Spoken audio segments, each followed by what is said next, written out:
Well, it's unbeatable for a lot of reasons. One of them is it has perfect balance between the highs and the lows, which is almost unheard of in the steel string guitar. Either too much bass and not enough treble, or the other way around. So this has it all. A great deal of sustain and a tone character all of its own. And each of his instruments sound different from each other to some extent. Each have their own, just like human voices have a different character.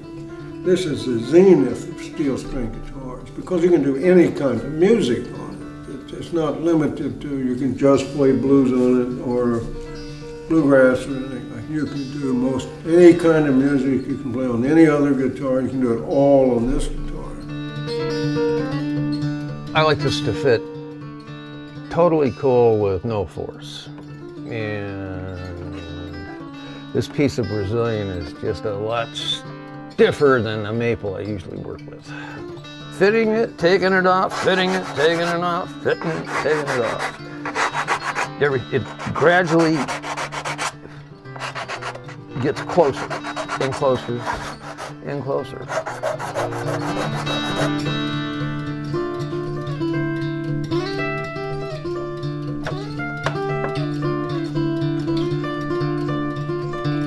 You can't really just get angry at it because you can't start just throwing a chisel or a plane in it because you can't take material off in the wrong spot. If you take material off in the wrong spot, then you gotta take all that material off all the way around the rest of it.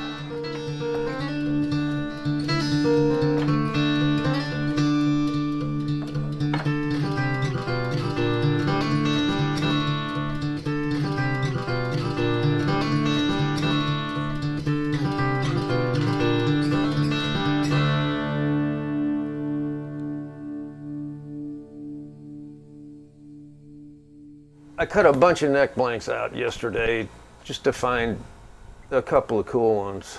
Oh, it's a headache just finding the right place in the board to cut it sometimes because you want to use as much of the board as you can. You hate to lose any of it. These are really boards, you can see. That is a board. When this board was 10 feet long, it probably weighed 200 pounds.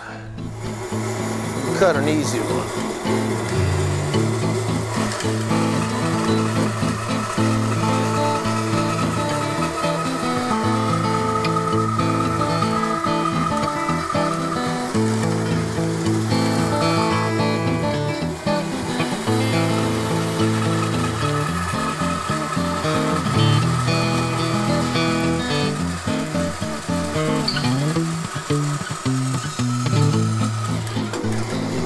Now it has to get run over the joiner, squared up, and then it'll look like this one, which is just about ready.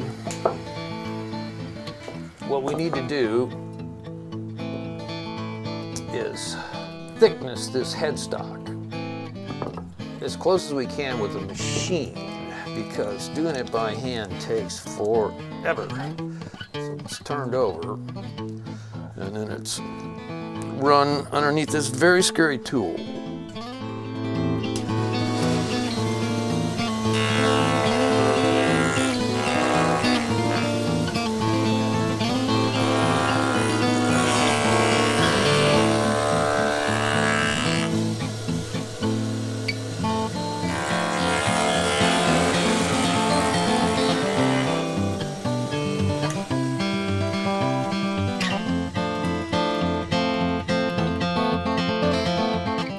Get a real parallel surface. Not perfect, and you have to finish it by hand, but that's how that happens.